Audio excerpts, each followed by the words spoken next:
ഞാനിന്നിവിടെ ഷെയർ ചെയ്യാൻ പോകുന്നത് എല്ലാ വീട്ടമ്മമാർക്കും തന്നെ നമ്മുടെ ഡെയിലി ലൈഫിൽ യൂസ്ഫുൾ ആവുന്ന കുറേ നല്ല ടിപ്സ് ആൻഡ് ട്രിക്സ് ഒക്കെ കളക്ട് ചെയ്തിട്ടാണ് കേട്ടോ.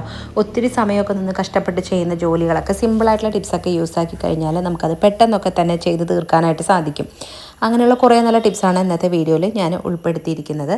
അപ്പം ഇനി നമുക്ക് നേരെ വീഡിയോയിലോട്ട് പോവാം. അപ്പോൾ ആദ്യത്തെ ടിപ്സ്, നമ്മൾ കമ്പനിയിൽ കണ്ടതുപോലെ തന്നെ നമ്മൾ കപ്പയൊക്കെ വാങ്ങിക്കാറുണ്ട്. ഇപ്പം നമ്മൾ കാണുമ്പോൾ ഒരു ഇഷ്ടത്തോടു കൂടി കപ്പ വാങ്ങിക്കും. പക്ഷെ നമ്മൾ അത് വാങ്ങിയ പിറ്റേന്ന് തന്നെ നമ്മളത് കുക്ക് ചെയ്യാറില്ല. അല്ലെങ്കിൽ അത് പുഴുങ്ങുക, പാൽക്കപ്പ ഉണ്ടാക്കുക, അതിൽ പല റെസിപ്പീസ് നമുക്ക് കപ്പ കൊണ്ട് ഉണ്ടാക്കാൻ പറ്റും. പക്ഷേ നമ്മളത് ചിലപ്പോൾ പിറ്റേന്ന് ചെയ്തില്ല, ഒരു ദിവസം ലേറ്റായിട്ടാണ് നമ്മൾ കപ്പ എടുത്ത് വെട്ടി അത് കുക്ക് ചെയ്യുന്നതെങ്കിൽ അതിൻ്റെ രണ്ട് സൈഡും രണ്ട് അറ്റത്തുനിന്ന് തുടങ്ങും ഒരു കറുപ്പ് കളറായിട്ട് അതിനകത്ത് ഉണ്ടാവും. അങ്ങനെ വന്നിട്ടുള്ള കപ്പ നമ്മൾ കുക്ക് ചെയ്ത് കഴിഞ്ഞാൽ നല്ല രീതിയിൽ തന്നെ കയ്പ്പുണ്ടാവും. നമുക്ക് ആ ഒരു കപ്പയുടെ ടേസ്റ്റ് മുഴുവനായി തന്നെ നമുക്ക് നഷ്ടപ്പെടും. അപ്പോൾ നമ്മൾ ആ ഒരു കറുപ്പുള്ള ഭാഗമൊക്കെ കളയുമ്പോൾ ചില കപ്പയൊക്കെ അതിൽ മുഴുവനായി തന്നെ കറുപ്പ് വന്നിട്ടുണ്ടാകും. ഒരു ദിവസം അല്ലെങ്കിൽ 2 ദിവസമൊക്കെ ലേറ്റായിട്ടാണ് നമ്മളത് കട്ട് ചെയ്യുന്നതെങ്കിൽ. അപ്പോൾ നമ്മൾ കപ്പയൊക്കെ വാങ്ങുന്ന സമയത്ത് എപ്പോഴും നമ്മൾ വാങ്ങിക്കഴിഞ്ഞാൽ ഈ ഒരു രീതിയിൽ നമ്മൾ സ്റ്റോർ ചെയ്ത് വെക്കുകയാണെങ്കിൽ ഒരാഴ്ച കഴിഞ്ഞാലും അങ്ങനെ ഒരു പ്രശ്നം വരില്ല.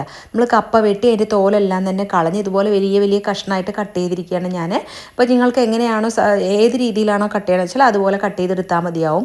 അങ്ങനെ എടുത്തതിന് ശേഷം നമ്മളതിന് നന്നായി കഴുകുക. അതിലുള്ള മണ്ണെല്ലാം തന്നെ നല്ലപോലെ കഴുകി ഇതുപോലെ ഒരു ബോക്സിലാക്കിയിട്ട് ആ കഴുകിയ കഷ്ണങ്ങളിട്ട് അത് മുങ്ങോളം തന്നെ വെള്ളം ഒഴിച്ച് ഇതുപോലെ ബോക്സിലാക്കി മൂടിയിട്ട് നമ്മൾ ഫ്രിഡ്ജിനകത്ത് വെക്കുകയാണെന്നുണ്ടെങ്കിൽ ഒരാഴ്ച അല്ല 2 ആഴ്ച വരെയാണെങ്കിലും കപ്പ കേടുകൂടാതെ നമുക്ക് സൂക്ഷിക്കാനായിട്ട് സാധിക്കും. അപ്പോൾ നിങ്ങൾ കപ്പയൊക്കെ വാങ്ങിക്കഴിഞ്ഞാൽ ഇപ്പോൾ ഇന്ന് വാങ്ങിക്കഴിഞ്ഞാൽ കുറച്ച് കഴിഞ്ഞാൽ നമ്മൾ കുറച്ച് ഫ്രീ ആവുന്ന സമയത്ത് അപ്പം തന്നെ അത് കട്ട് ചെയ്ത് ഇതുപോലെ ഒരു ബോക്സിലാക്കി വെച്ചാൽ മതിയാവും കേട്ടോ. അപ്പോൾ നമ്മൾ ഒരു ദിവസമൊക്കെ കഴിഞ്ഞിട്ട് അത് കേട് വന്ന് നമ്മൾ നശിപ്പിക്കുന്നതിനേക്കാളും കളയുന്നതിനേക്കാളും നമുക്ക് ഈ ഒരു രീതിയിൽ നമ്മൾ സ്റ്റോർ ചെയ്ത് വെക്കുകയാണെങ്കിൽ നമുക്ക് എപ്പോഴാണോ നമുക്ക് വേണ്ടത് ആ സമയത്ത് എടുത്ത് ഒന്നുകൂടെ കഴുകിയിട്ട് നമുക്ക് അതിനെ കുക്ക് ചെയ്താൽ മതിയാവും കേട്ടോ. അപ്പോൾ നിങ്ങൾ ഇതുപോലെ ഒന്ന് ട്രൈ ചെയ്ത് നോക്കുക. ഇനിയിപ്പോൾ അടുത്ത ടിപ്പ് എന്താണെന്ന് വെച്ചാൽ, ഇപ്പോൾ ഇവിടെ ഞാൻ ഓറഞ്ച് എടുത്തിട്ടുണ്ട് കേട്ടോ. അപ്പോൾ നമ്മൾ ഓറഞ്ച് ചിലവർ കഴിക്കും, ചിലവർ അത് ജ്യൂസ് അടിക്കാനായിട്ടൊക്കെയാണ് ഓറഞ്ച് ഉപയോഗിക്കുക. അപ്പോൾ ഞാനിവിടെ ഓറഞ്ച് ജ്യൂസ് അടിക്കാനായിട്ടാണ് കേട്ടോ വാങ്ങിച്ചിരിക്കുന്നത്. അപ്പോൾ നമുക്ക് പെട്ടെന്ന് നമുക്ക് ജ്യൂസ് അടിക്കണം എന്ന് തോന്നിയെന്ന് പറഞ്ഞാൽ ആ സമയത്ത് നമ്മൾ അതിൻ്റെ തോല് കളഞ്ഞ് അതിനകത്ത് അത് കട്ട് ചെയ്ത് അതിനകത്തുള്ള സീഡെല്ലാം തന്നെ കളഞ്ഞിട്ടൊക്കെ വേണം നമുക്കതൊന്ന് ജ്യൂസ് അടിക്കാനായിട്ട്. അപ്പോൾ നമ്മൾ ഇതുപോലെ ചെയ്യുകയാണെന്നുണ്ടെങ്കിൽ നമുക്ക് എപ്പോഴാണോ ജ്യൂസ് കഴിക്കാൻ തോന്നുന്നത് വെച്ചാൽ അത് ഇതിന്ന് കുറച്ച് എടുത്തിട്ട് നമുക്ക് ജ്യൂസ് അടിക്കാവുന്നതാണ് കേട്ടോ. അപ്പോൾ ഇതുപോലെ സ്റ്റോർ ചെയ്യുമ്പോൾ നമുക്ക് പെട്ടെന്ന് കേടും വരില്ല. അപ്പോൾ അതിൻ്റെ തോലെല്ലാം തന്നെ കളഞ്ഞ് ഇതുപോലെ ഒന്ന് സെൻറ്റർ ഭാഗം മാത്രം ഒന്ന് കട്ട് ചെയ്യുക. കട്ട് ചെയ്ത് നമ്മൾ ഓപ്പൺ ആക്കുമ്പോൾ അതിനകത്തുള്ള സീഡ് നമുക്ക് കൃത്യമായിട്ട് കാണാൻ പറ്റും. അപ്പോൾ അത് നമ്മളൊരു കത്തിയോ എന്തെങ്കിലും യൂസ് ചെയ്തിട്ട് ആ ഒരു സീഡ് മുഴുവൻ കളഞ്ഞിട്ട് നമ്മൾ ഇതുപോലൊരു ബോക്സിനകത്താക്കി അടച്ച് നമ്മൾ ഫ്രിഡ്ജിനകത്ത് വെക്കുകയാണെന്നുണ്ടെങ്കിൽ ഒരാഴ്ച വരെയൊക്കെ നമുക്കത് കേടുകൂടാതെ നമുക്ക് ഉപയോഗിക്കാൻ പറ്റും. നമ്മൾ എന്താ വേണ്ടതെന്ന് വെച്ചാൽ അപ്പോൾ അത് കുറച്ച് എടുത്തിട്ട്, അല്ലെങ്കിൽ ഒരു ഗസ്റ്റ് വരികയാണെന്നുണ്ടെങ്കിൽ പോലും നമുക്ക് പെട്ടെന്ന് ഒരു ഓറഞ്ച് ജ്യൂസ് അടിക്കണം എന്നുണ്ടെങ്കിൽ നമുക്ക് ഇതുപോലെ ചെയ്ത് വെച്ച് കഴിഞ്ഞാൽ ഒരുപാട് സമയം ലാഭിക്കാനും പെട്ടെന്ന് തന്നെ നമുക്ക് ജ്യൂസ് അടിച്ച് കിട്ടുകയും ചെയ്യും കേട്ടോ. അപ്പോൾ ഓറഞ്ചൊക്കെ വാങ്ങിക്കഴിഞ്ഞാൽ ഇതുപോലെ ഒന്ന് ചെയ്ത് നോക്കുക. അപ്പോൾ നമ്മളിതിപ്പോൾ ഓറഞ്ച് എല്ലാം തന്നെ എടുത്തു ബോക്സിലാക്കി ഫ്രിഡ്ജിനകത്ത് വെച്ചിട്ടുണ്ട്. പക്ഷേ അതിൻ്റെ തോലുണ്ടല്ലോ, ഈ ഒരു തോല് ഞാൻ കളയുന്നില്ല കേട്ടോ. ഓറഞ്ചിൻ്റെ തോല് യൂസ് ചെയ്തിട്ട് കുറേ നല്ല ടിപ്സൊക്കെ ഉണ്ട്. അത് ഞാൻ ഇതിന് മുമ്പത്തെ വീഡിയോസിലൊക്കെ ഞാൻ അപ്ലോഡ് ചെയ്തിട്ടുമുണ്ട് കേട്ടോ. അപ്പോൾ അതാ നമുക്ക് ഇത്രത്തോളം കിട്ടി. 1 കിലോ ഓറഞ്ചിൻ്റെ തോലാണ് ഇപ്പോൾ നമുക്ക് കിട്ടിയിരിക്കുന്നത്. ഇപ്പം ഇനി അതേപോലെ തന്നെ ഫ്രിഡ്ജിനകത്ത് കുറച്ച് ചീഞ്ഞ ചെറുനാരങ്ങ ഉണ്ടായിരുന്നു കേട്ടോ. അപ്പോൾ അതും ഞാനിത് ഇതുപോലെ എടുത്തിട്ടുണ്ട്. അപ്പോൾ ഇത് രണ്ടും ഞാൻ ചേർത്തിട്ട് ഒരു മിക്സിയുടെ ജാറിലേക്കിട്ട് ഈ ചെറുനാരങ്ങ എല്ലാം തന്നെ കട്ട് ചെയ്ത് നമ്മൾ ഈ ഒരു മിക്സിയുടെ ജാറിലേക്ക് ഇട്ട് കൊടുക്കുന്നുണ്ട്. അതിൻ്റെ കൂടെ തന്നെ നമ്മൾ ഓറഞ്ചിൻ്റെ തോലും ഇട്ട് കൊടുത്തിട്ട് ഇതൊരു ഫൈൻ പേസ്റ്റായിട്ട് നമുക്കൊന്ന് അരച്ചെടുക്കാനുണ്ട് കേട്ടോ. അപ്പോൾ നിങ്ങൾ എൻ്റെ ചാനൽ ആദ്യമായി കാണുന്ന കൂട്ടുകാരാണെങ്കിൽ, സബ്സ്ക്രൈബ് ചെയ്യാതെ കാണുന്ന കൂട്ടുകാരുണ്ടെങ്കിൽ ഒന്ന് സബ്സ്ക്രൈബ് ചെയ്ത് സപ്പോർട്ട് ചെയ്യണേ. അതേപോലെ തന്നെ അതിൻ്റെ തൊട്ടടുത്ത് കാണുന്ന ബെല്ലൈക്കണിലുള്ള ബട്ടൺ കൂടി എനേബിൾ ചെയ്താൽ മാത്രമേ ഞാനിടുന്ന വീഡിയോസിൻ്റെ നോട്ടിഫിക്കേഷനൊക്കെ നിങ്ങൾക്ക് കൃത്യമായിട്ട് കിട്ടുകയുള്ളൂ കേട്ടോ. അപ്പോൾ അത് ഓറഞ്ച് ചെറുനാരങ്ങ എല്ലാം തന്നെ നമ്മളിതുപോലെ ഒന്ന് കട്ട് ചെയ്തെടുക്കുന്നുണ്ട്. പിന്നെ നമ്മൾ ചെറുനാരങ്ങയൊക്കെ എടുത്തു കഴിഞ്ഞാൽ അതിന് നീരെടുത്ത് കഴിഞ്ഞാൽ ആ തോലൊന്നും കളയാതെ നമുക്ക് ഫ്രിഡ്ജിനകത്ത് ഒരു ചെറിയൊരു ബൗളിലാക്കിയിട്ട് നമ്മൾ വെക്കുകയാണെന്നുണ്ടെങ്കിൽ ഫ്രിഡ്ജിനകത്ത് നല്ല ഒരു സ്മെല്ല് കിട്ടും കേട്ടോ. ബാഡ് സ്മെല്ലൊന്നൊക്കെ പോയിട്ട് ഇറച്ചി മീനൊക്കെ വെച്ചിട്ട് എന്തെങ്കിലും ഒരു ബാഡ് സ്മെല്ല് ഉണ്ടെന്നുണ്ടെങ്കിൽ അത് പോയി നമുക്ക് നല്ലൊരു റിഫ്രഷിങ് സ്മെല്ല് നമുക്ക് കിട്ടും. ഞാൻ എപ്പോഴും ചെറുനാരങ്ങ കിട്ടിക്കഴിഞ്ഞാൽ അതിൻ്റെ തോൽ എപ്പോഴും കളയില്ല കേട്ടോ. അപ്പോൾ നമ്മളിതുപോലെ തോലുണ്ടെന്നുണ്ടെങ്കിൽ അത് ഇട്ട് കൊടുത്താലും മതി. ചീഞ്ഞതാണെന്നുണ്ടെങ്കിലും, ചീഞ്ഞതുപോലെ ചെറുതായിട്ടൊക്കെ ചീഞ്ഞ് ആയിട്ടുള്ളൂ കേട്ടോ. നല്ല ചീഞ്ഞതാണെങ്കിൽ അതിൻ്റെ ഒരു പോർഷൻ നമ്മൾ കട്ട് ചെയ്ത് കളഞ്ഞിട്ട് നമുക്കത് എടുക്കാവുന്നതാണ്. എന്നിട്ട് ഈ മിക്സിയുടെ ജാറിലേക്ക് നല്ലോണം ഒരു കൈപ്പിടി അളവിൽ കല്ലുപ്പ് ഇട്ട് കൊടുത്ത് കുറച്ച് വെള്ളം ഒഴിച്ച് ഇത് ഫൈൻ പേസ്റ്റായിട്ട് തന്നെ നമ്മളിതാ ഇവിടെ അരച്ചെടുത്തിട്ട് വന്നിട്ടുണ്ട്. ഇനി നമ്മളിത് അരിപ്പയിലോട്ടേക്ക് ഇടുന്നുണ്ട് കേട്ടോ. അപ്പം നമ്മൾ അധികം വെള്ളമൊന്നും ചേർത്തിട്ടില്ലല്ലോ, കൂടുതൽ വെള്ളം ചേർക്കാതെയാണ് നമ്മളിതിനെ ഒന്ന് അരച്ചെടുത്തിരിക്കുന്നത്. ഇനി നമ്മൾ ആ ഒരു മിക്സിയിലെ ജാറിൽ ശരിക്കും ഒരു കപ്പ് തന്നെ ആ ജാറിൽ ഫുള്ളായി തന്നെ വെള്ളം എടുത്തിട്ട് അതും കൂടെ ഒഴിച്ച് നമ്മളിതിനൊന്ന് അരിച്ചെടുക്കാം കേട്ടോ. ഇത് അരച്ച് കൊണ്ടുവരുമ്പോഴേക്കും തന്നെ നമ്മുടെ ആ ഒരു കിച്ചൺ ഫുള്ളായിട്ട് നല്ലൊരു സ്മെല്ല് വരുന്നുണ്ട്. കാരണം ഓറഞ്ചിൻ്റെ അതുപോലെ ചെറുനാരങ്ങയുടെയും ഒക്കെ നല്ലൊരു മണം വരുന്നുണ്ട് കേട്ടോ. അപ്പോൾ അതാ നമ്മൾ അതിൻ്റെ നീര് മുഴുവനായി തന്നെ നമ്മൾ എടുക്കുന്നുണ്ട്. അപ്പോൾ നമ്മൾ ഇതുപോലെയൊക്കെ ഓറഞ്ചിൻ്റെ തോലാണെങ്കിലും ചെറുനാരങ്ങയുടെ തോടാണെങ്കിലും ഒക്കെ നമ്മൾ വെറുതെ കളയുന്നത് ഇതുപോലെ ചെയ്യണമെന്നുണ്ടെങ്കിൽ നമുക്ക് ഒരുപാട് കാര്യങ്ങൾക്ക് ക്ലീനിങ് പർപ്പസിന് നമുക്ക് ഉപയോഗിക്കാനായിട്ട് സാധിക്കും കേട്ടോ. അപ്പോൾ അതാ നമുക്ക് ഈ ഒരു പാത്രത്തിൽ ഫുള്ളായി തന്നെ നമുക്ക് നല്ല കട്ടിയുള്ള ഒരു ലിക്വിഡ് പാകത്തിൽ തന്നെ നമുക്ക് കിട്ടിയിട്ടുണ്ട്. അപ്പം ഞാൻ എന്നിട്ട് ഇതിന് 2 ബോട്ടിൽ 4 ബോട്ടിൽ ഈ ഒരു ഇതിന് അരിച്ചെടുത്തിട്ടുള്ള ആ ഒരു നീര് മുഴുവനായി തന്നെ ഞാൻ 2 ബോട്ടിലേക്ക് ആക്കുന്നുണ്ട്. പറയണമെന്നുണ്ടെങ്കിൽ ഒരു 2 ലിറ്ററോളം തന്നെ നമുക്കിത് കിട്ടിയിട്ടുണ്ട് കേട്ടോ. എന്നിട്ട് ഞാൻ അതിലേക്ക് ഡിഷ് വാഷ് ലിക്വിഡാണ് ഇപ്പോൾ 2ലും ഞാൻ ചേർത്ത് കൊടുക്കുന്നത്. നമുക്ക് ഈ ഒരു പാത്രത്തിൽ തന്നെ ചേർത്ത് മിക്സ് ചെയ്തിട്ട് നമുക്ക് ഒഴിക്കാവുന്നതാണ്. പാത്രത്തിൽ പക്ഷേ ലിക്വിഡ് ഫുള്ളായതുകൊണ്ട് നമ്മൾ അടിച്ച ആ ഒരു നീര് ഫുള്ളായി കിട്ടിയത് കൊണ്ട് മാത്രമാണ് ഞാനിപ്പോൾ ഇങ്ങനെ ഒഴിച്ചു കൊടുക്കുന്നത്. നിങ്ങൾ അതിലിട്ട് ഒഴിച്ചു കൊടുത്താൽ മതി. ഡിഷ് വാഷ് ലിക്വിഡ് ചേർത്തിട്ടാണ് നമ്മൾ മിക്സാക്കി വെക്കുന്നതെങ്കിൽ നമുക്കിത് പാത്രം കഴുകാനായിട്ട് നമുക്ക് ഉപയോഗിക്കാവുന്നതാണ്. ഇതിലേക്ക് നമ്മൾ കുറച്ച് സോപ്പ് പൊടിയോ ഇട്ട് കൊടുത്തിട്ട് നമ്മൾ മിക്സ് ചെയ്ത് വെക്കുകയാണെന്നുണ്ടെങ്കിൽ നമുക്ക് അത് യൂസ് ചെയ്തിട്ട് നമുക്ക് ബാത്റൂം കഴുകാം. ബാത്റൂമിൽ ടൈല്, ക്ലോസറ്റ്, അതുപോലെ തന്നെ സ്റ്റീൽ ടാപ്പുകൾ, വാഷ് ബേസൻ, സിങ്ക് ഒക്കെ നമുക്ക് കഴുകാം കേട്ടോ. സോപ്പ് പൊടി ഇട്ടാൽ കഴുകാം.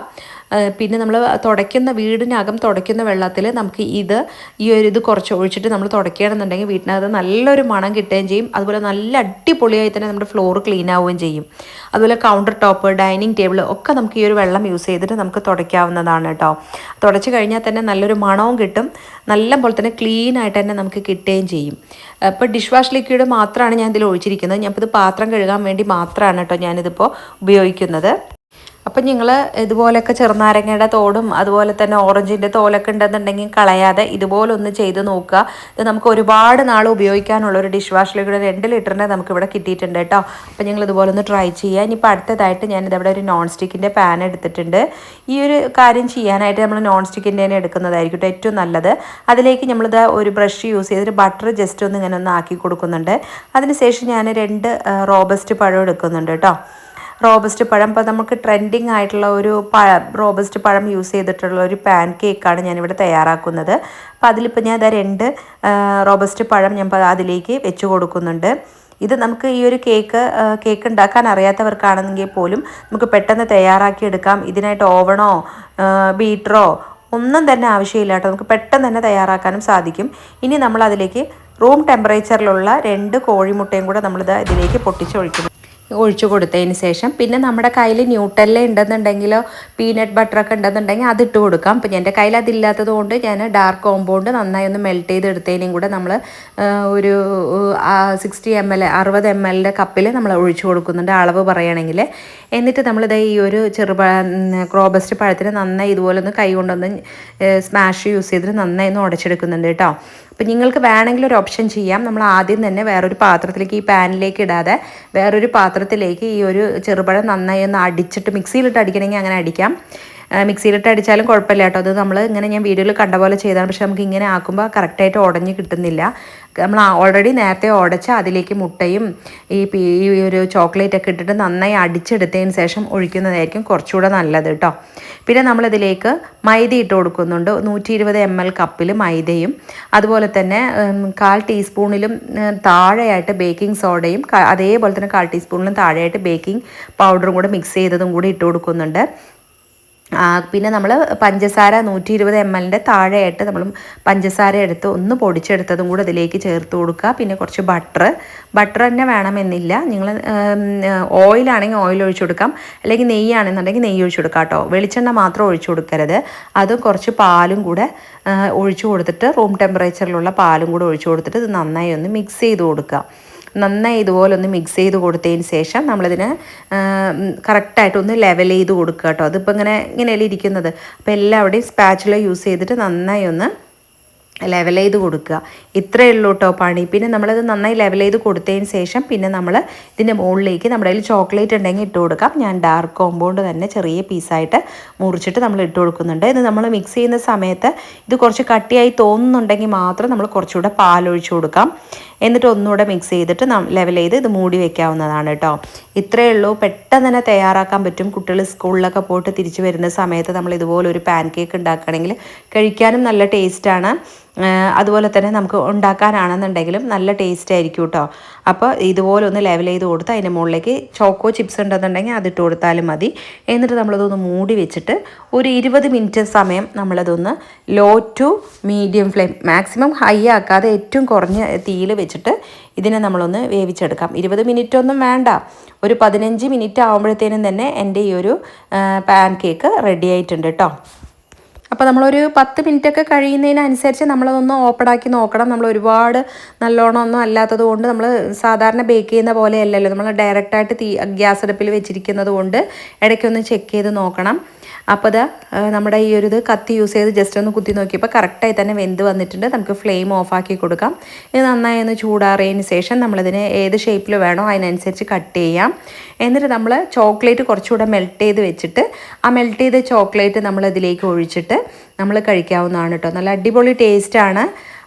നിങ്ങൾ ഇത് ട്രൈ ചെയ്ത് നോക്കുക. കേക്ക് ഉണ്ടാക്കാത്ത അറിയാത്തവർക്കാണെങ്കിൽ പോലും ഇത് പെട്ടെന്ന് തന്നെ തയ്യാറാക്കി എടുക്കാനായിട്ടും സാധിക്കും.